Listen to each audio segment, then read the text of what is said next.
everybody! So I often get questions, particularly when I have done a costume for a competition, about how I learnt to sew or how I got to the level of cosplay that I am at today.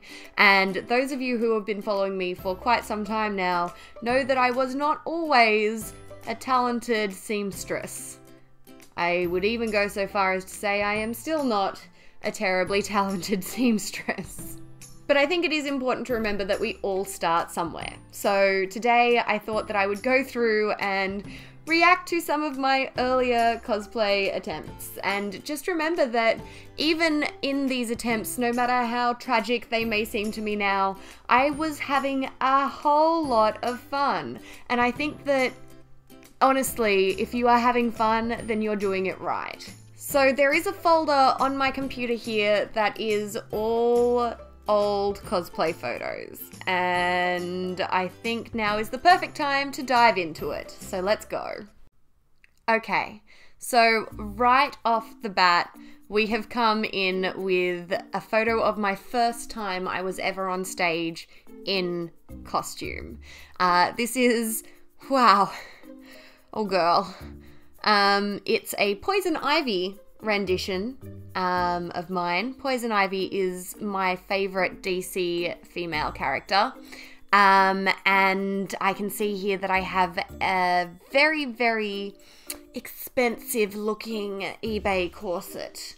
And I use the term corset very, very lightly here. It is some terrible, terrible shiny satin with plastic boning that has already warped because of my body heat. And I've paired that with a leotard that I remember I got from Block, which is a dance company here in Australia, and it had straps on it, but I wanted this to be a strapless outfit, so I just sort of tucked those straps away into the inside of the leotard, and you can see it sort of peeking out the top there. It's a good look.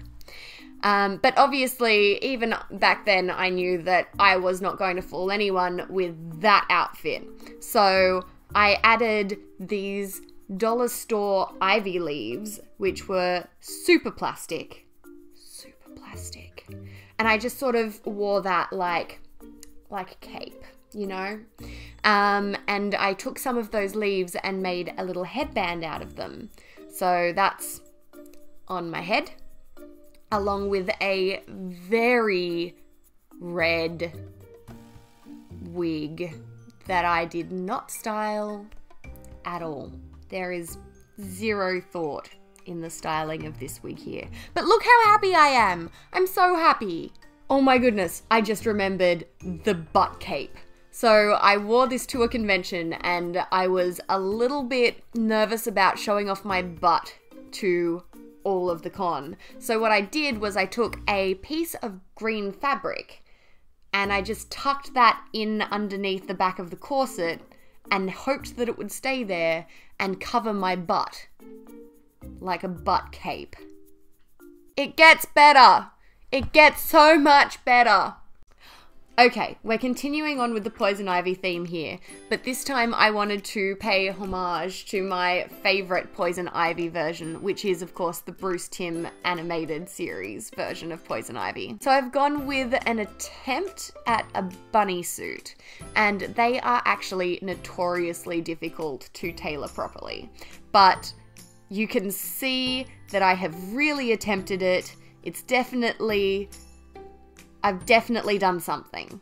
I actually remember I wore this for a event at the Royal Easter Show here in Sydney, and I wore heels that were like that high because I really wanted to make my legs look really good in this booty poppin' outfit, and by the end of that event, I wanted to die.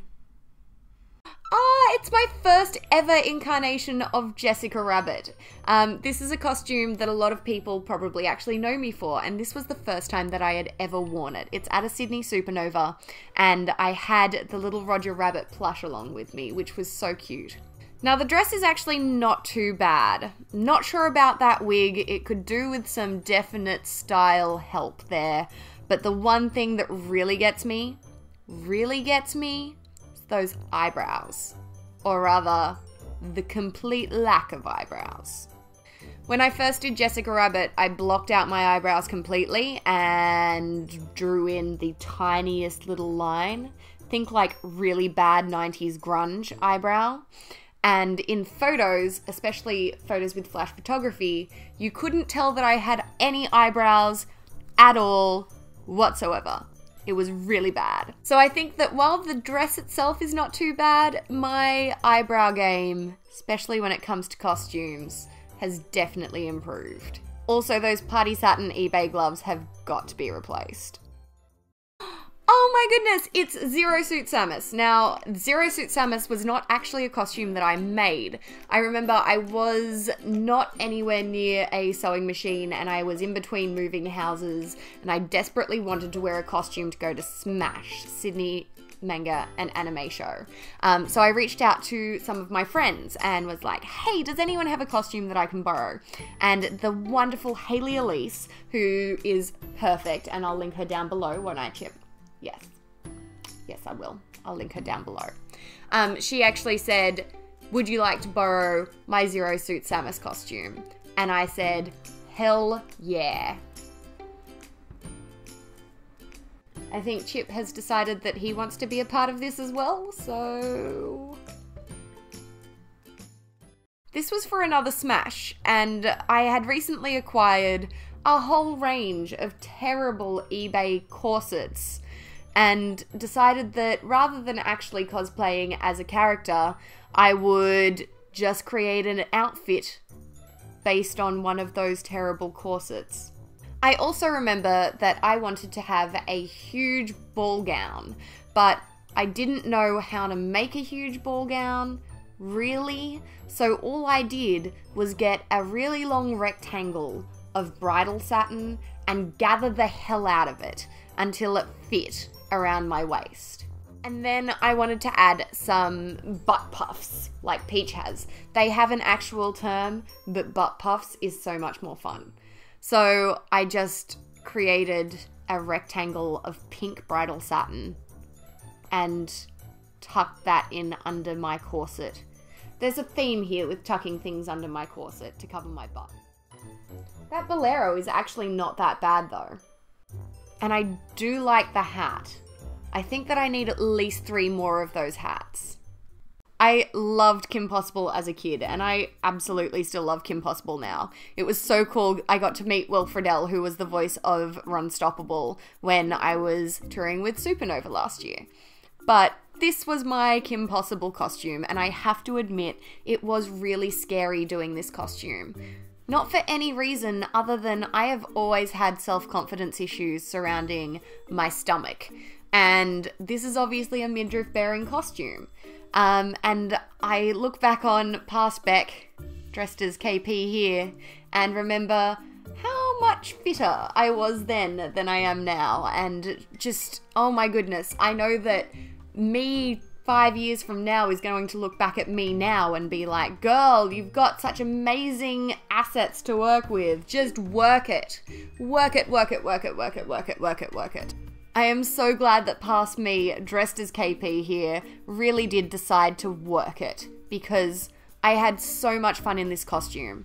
I mean, there are so many things that I would change. I would do the wig completely differently now. I mean, those pants are not even hemmed properly, but overall, oh my goodness, just the fun of wearing this costume was worth it all. Hey, it's Power Girl. This is probably the costume that got me the most well known, and it is the rendition of the costume that's in my Power Girl transformation video. That was a very long time ago. Fun fact, this costume here was created in one night, and oh my goodness, there are so many things that I would do completely differently and have done completely differently with newer versions that I've done of this costume. But you know what? For a costume that was done in one night, it's not that bad. Again, with the eBay satin gloves, I mean, do not recommend. Making your own gloves is actually really easy if you just use spandex. So definitely something that is well within your powers, and well within my powers at this time as well. Another fun fact is that the little gold thing here on Power Girl's cape. In this, it's a doorknob. And the back of the cape is held on with duct tape because duct tape fixes everything. Except my love life. Hello, darkness, my old friend. Well, that's it. That's everything that I have in my old cosplays folder. Now, I know when I created every single one of these costumes, I was so proud of them at the time. And you know what? I knew that I was just having fun, so I don't really see any real problem with them. Obviously, I would do so many things differently if I was to recreate them now. But at the time, I was just having fun with it, and honestly, I think that's what really matters. So remember, if you are looking at incredible cosplayers, people who are so much better than me, and thinking, oh my goodness, I am never going to be good enough to cosplay, everyone starts somewhere. I mean, it's taken me 10 years to go from creating things like this to creating things like this. So try not to be discouraged, and remember, if you're having fun, then you're already doing it right. Until next time, have some heart hands, you glorious nerds.